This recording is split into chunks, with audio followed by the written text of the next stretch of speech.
Cordial saludo, compañeros, profesora. Mi nombre es Juan David Castañeda. Buenas tardes, mi nombre es Oscar Darío Figueroa Coronado. Buenas tardes, mi nombre es Edison Castañeda Polanco. Somos estudiantes de la licenciatura en Educación Física y bueno, a continuación les vamos a hablar de lo que es el aprendizaje y las posturas de algunos autores y cómo a través del cerebro llevan estos procesos y por medio de 3 ejemplos daremos explicación de estos y encontrar al igual sus ventajas y desventajas en cada uno de estos procesos. El objetivo con este trabajo es dar a entender los procesos que se realizan en el aprendizaje y en las bases biológicas que actúan en este proceso. Y al final, pues concluiremos con las conclusiones, las cuales nos llevan a entender esta actividad.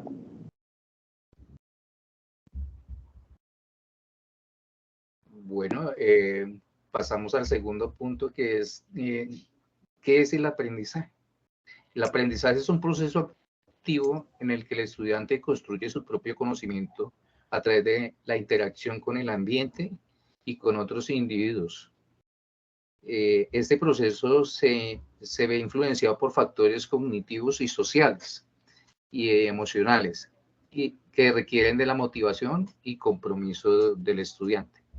Encontramos que en el libro, según lo manifiesta Shun, el aprendizaje es un proceso que implica la adquisición de conocimientos y habilidades y valores a través de la experiencia.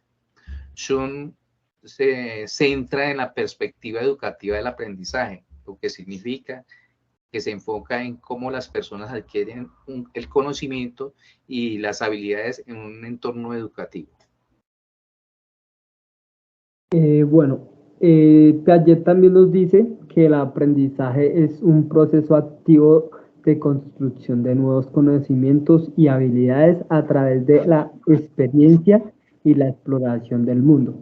Una de las menciones cuáles son las bases biológicas del aprendizaje. Una base biológica que se relaciona con la estructura y el funcionamiento del cerebro. Pues a continuación vamos a presentar algunas bases biológicas del aprendizaje. En este caso la primera va a ser neurotransmisores. Los neurotransmisores son sustancias químicas que se liberan en el cerebro y que sujetan un papel importante en la comunidad entre las neuronas. Algunas neuronas, como la dopamina y la serotonina, están relacionadas con la motivación y el placer y el estado anímico y puede influir en las capacidades del aprendizaje. Otra está la sinapsis. Las sinapsis son las conexiones entre las neuronas entre el cerebro. El aprendizaje está relacionado con las creencias y el fortalecimiento de estas conexiones. Cuando una conexión sináptica se utiliza repentinamente, se refuerza, lo que facilita la transmisión de información entre las neuronas. Otra está la plasticidad cerebral.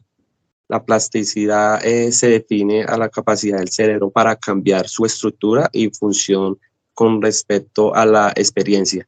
El aprendizaje se relaciona con la plasticidad cerebral, ya que implica la creación y las nuevas conexiones sinápticas y la motivación de las excepciones. Otra está amígdala. La amígdala es una estructura del cerebro que está relacionada con la emoción y la memoria emocional.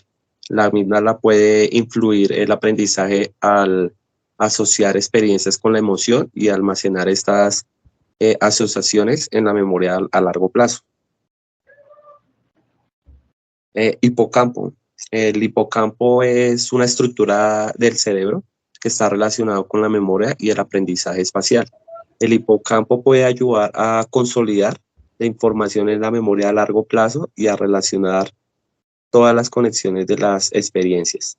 Estas bases biológicas del aprendizaje están relacionadas con la comunicación entre las neuronas, la creación de nuevas conexiones sinápticas, la plasticidad cerebral, la emoción y la memoria. Todos estos procesos están mediados por la estructura y sustancias químicas en el cerebro.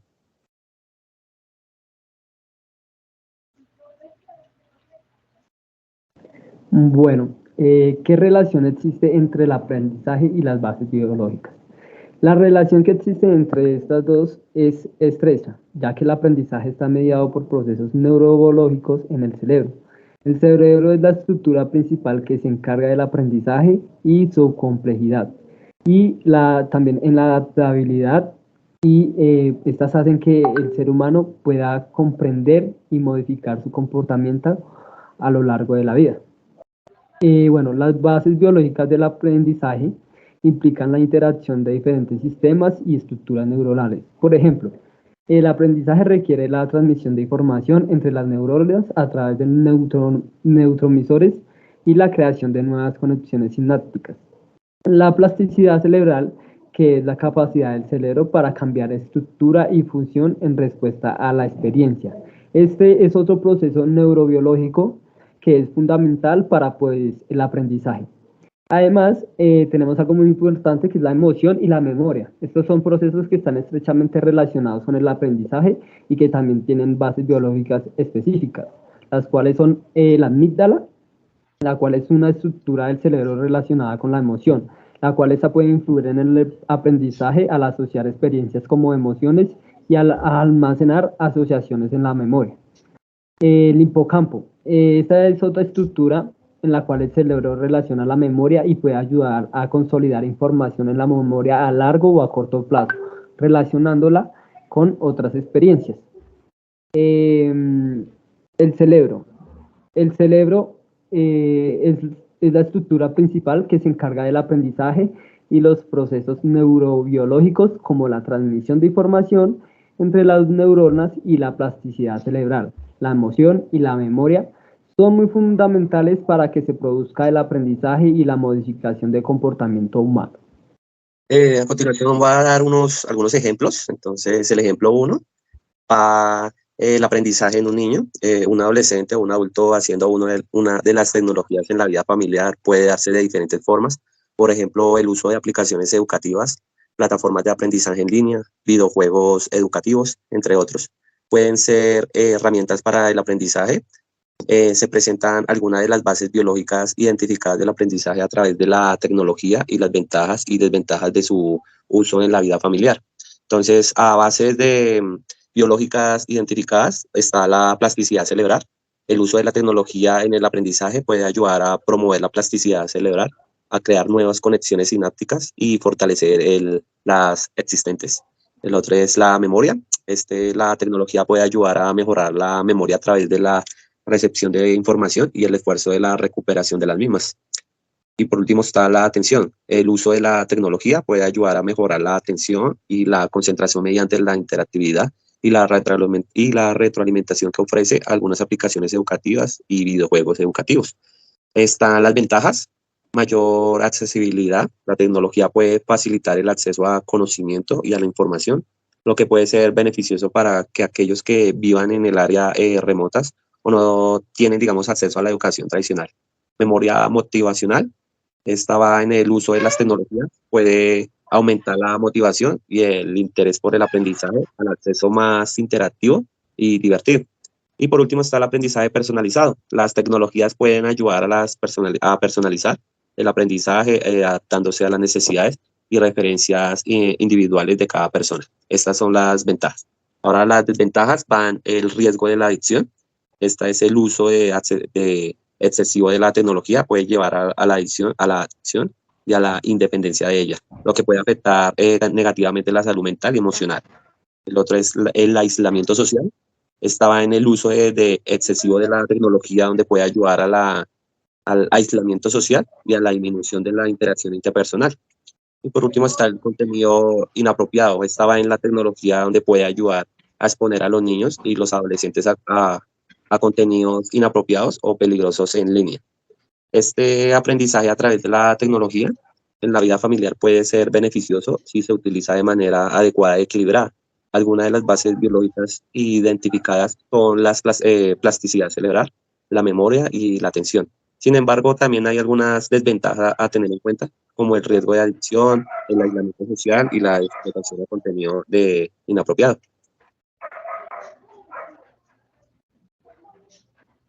Ok, bueno, ya con el ejemplo 2, estamos en el contexto social o laboral.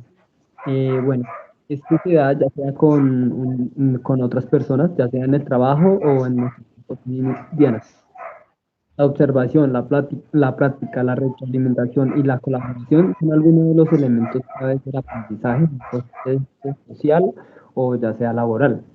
Durante el aprendizaje laboral podría ser el proceso de aprendizaje de una nueva habilidad en un trabajo, que implica, no sé, el uso de ordenador o el uso de alguna máquina en especial.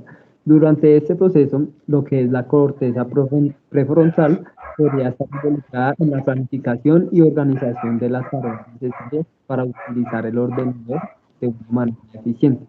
Mientras que en la corteza motora podría estar involucrada en la formación de nuevas habilidades motoras, utilizar el teclado y el ratón. La corteza visual puede estar involucrada en la identificación de objetos en la pantalla y en la comprensión de cómo interactuar con ellos. El cerebro puede estar involucrado en la coordinación de los movimientos para utilizar el ordenador. Un claro ejemplo es la coordinación manual. Además del sistema límbico, podría estar involucrado la formación de memorias emocionales relacionadas al proceso de aprendizaje, como es la satisfacción de lograr tareas exitosamente y la motivación y estado de ánimo de los individuos. A continuación, se va a presentar algunas de las bases biológicas identificadas en este aprendizaje. Bueno, las bases biológicas identificadas en este contexto educativo o laboral es la empatía, la cual es la capacidad de entender y sentir las emociones de los demás, y es el elemento clave en el aprendizaje social y emocional. Esta empatía está relacionada con la actividad de ciertas áreas del cerebro, como la corteza prefrontal y la amígdala.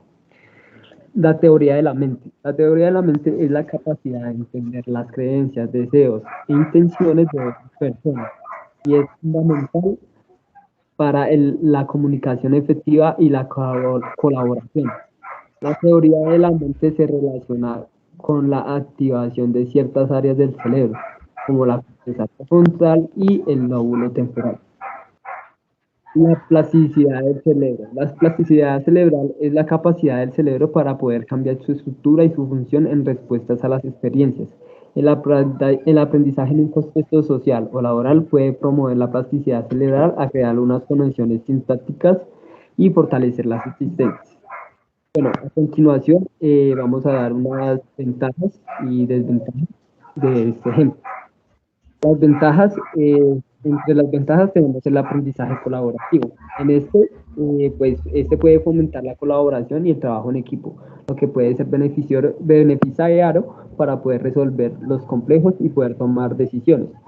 La retroalimentación inmediata. La interacción con otras personas puede ser proporcionar la retroalimentación inmediata y valiosa que puede ayudar a muchos en este desempeño, ya sea educativo o laboral.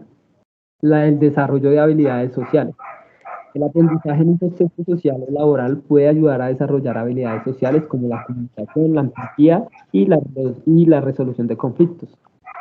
Bueno, vamos con las desventajas. Las desventajas tenemos las dificultades para establecer relaciones. Algunas personas pueden tener dificultades para establecer relaciones sociales y colaborar con otros, lo que puede dificultar el aprendizaje en un contexto ya sea social o laboral. Tenemos también dificultades para poder recibir la retroalimentación, ya que algunas personas pueden tener dificultades para realizar y recibir retroalimentaciones constructivas, lo que puede pues limitar la capacidad de mejorar y desarrollar nuevas habilidades, ya sean de nosotros mismos o de compañeros o compañeras. El conflicto intrapersonal. El aprendizaje es un contexto social o laboral que puede generar conflictos intrapersonales y afectar negativamente el desempeño y bienestar de nosotros mismos.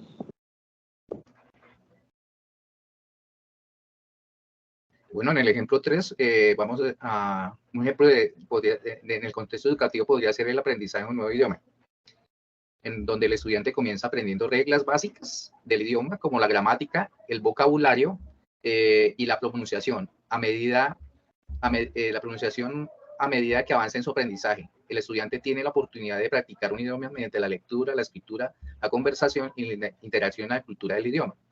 Existen varias bases biológicas que están implicadas en el proceso de aprendizaje de un idioma. A continuación mencionaré algunas de ellas.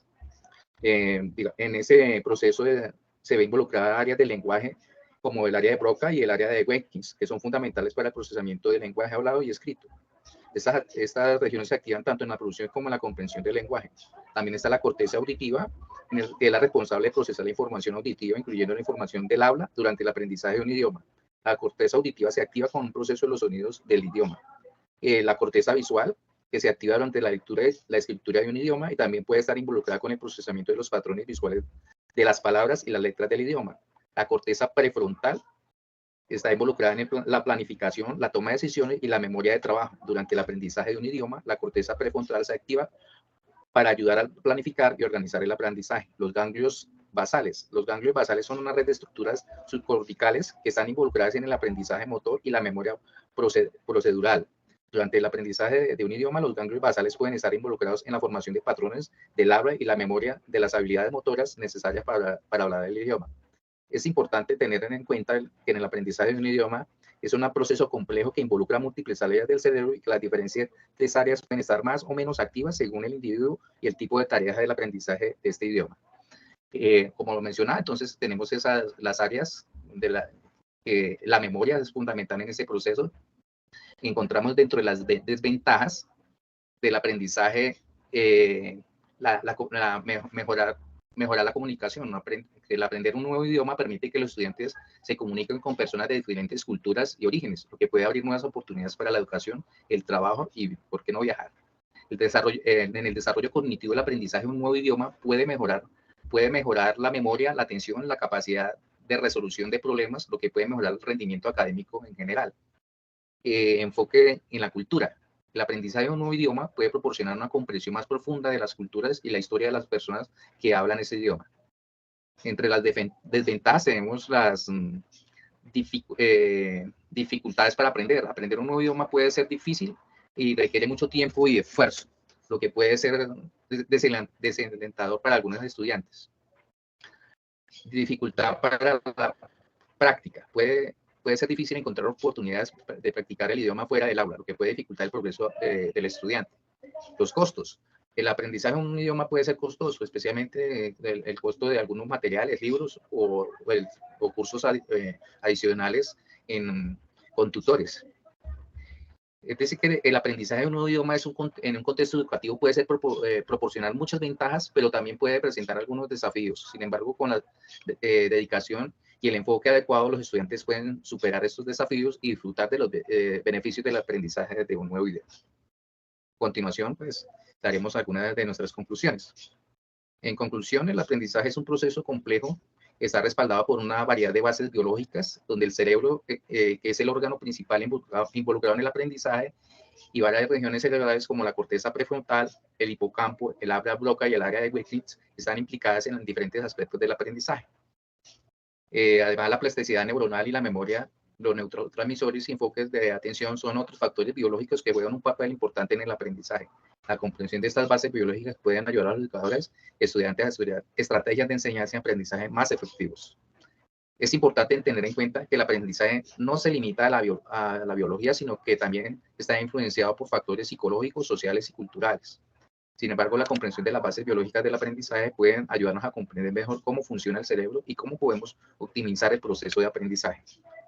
La motivación y la emoción son factores claves en el aprendizaje y tienen una base, la dopamina, un neurotransmisor asociado con la motivación y la recompensa. Se libera en el cerebro cuando se produce un estímulo gratificante, lo que puede reforzar el comportamiento y la memoria relacionada con el estímulo. Es decir, que nosotros como futuros docentes y teniendo en cuenta los procesos del aprendizaje, cómo actúan o se desarrollan en ese proceso cerebral, nos vemos en la necesidad de buscar alternativas para ellos, como diseñar actividades que involucren el uso de los sentidos, proporcionar un ambiente de bienestar y fomentar en ese aprendizaje activo, retroalimentar frecuentemente y activa y establecer metas y expectativas en nuestros estudiantes. Muchas gracias.